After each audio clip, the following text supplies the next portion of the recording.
Hi everybody, my name is Avril and I've written some stories about a wolf and a cat. And today I'm going to tell you a really special story. It's called The Grand Wolf.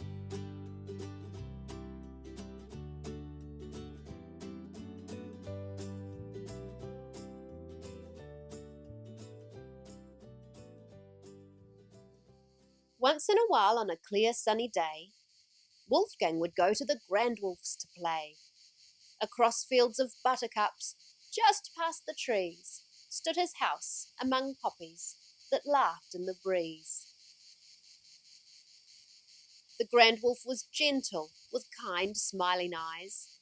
He could swing you so high that your feet touched the skies, or go for long walks where they'd talk of great things, like how forest fairies dry out their new wings. There were frogs in his garden and toys in his shed. His kitchen was filled with the smells of fresh bread. It was such fun to go there with so much to do. And when Wolfgang went over, his friends all came too. But one day they got there and things seemed quite bad.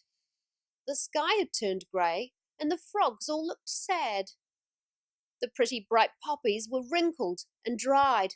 Then down flew Wise Owl and said, "Grand Wolf has died." "Are you sure?" asked Katrine as she held back a tear. "Yes, it's true," said Wise Owl.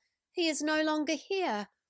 His body was old, and a star shining bright gently guided him off in the still of the night. Just as leaves fall from trees and the winter brings snow, we all change. There's another grand place we all go. Wolfgang got angry at what Owl had said. "You're lying," he shouted.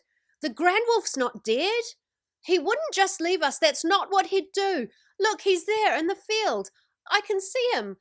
Can't you?" So they ran to the Grand Wolf to hear what he'd say. They couldn't believe he would leave them that way. But then as they got closer, their hearts filled with doubt. It was just Scarecrow Jack, chasing birds all about. They could see Scarecrow Jack had been crying real tears. Well, Grand Wolf and Jack had been best friends for years. Then they all stood quite still, and it felt awfully strange. You see, none of them wanted their nice world to change. But it did change that day. Wise Owl hadn't lied. All the fairies' hearts broke as they joined them and cried. As the days and weeks passed, no one had any fun. Then Spider crept down from the web that she'd spun. "My dear Wolfgang," said Spider, "it's helpful to cry. Every tear says I love you that falls from your eye. But now that he's gone, you're not so far apart if you just learn to see the Grand Wolf with your heart. Talk of the good times you had and hold dear. Be still now and then, and you might feel him near. He will always be close. We see him in your eyes. And the one thing that's true is true love never dies." They all put up photos, which made them feel better. Wolfgang wrote the Grand Wolf a lovely long letter. Then one day, while playing with his ship in the shed, Wolfgang felt Grand Wolf near him and heard what he said. "When you play in the forest, I'll whisper in streams. In the night when you're sleeping, we'll talk in your dreams.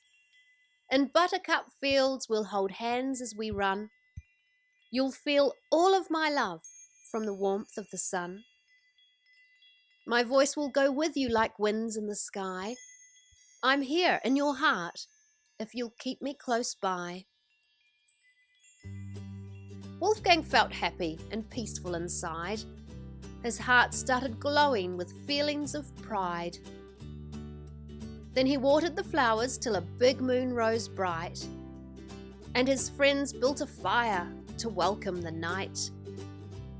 They told jokes to the frogs, which brought their smiles back, and they gave Grand Wolf's best shirt to old Scarecrow Jack. Then they danced to remember the joy of best friends and to know in their hearts that true love never ends.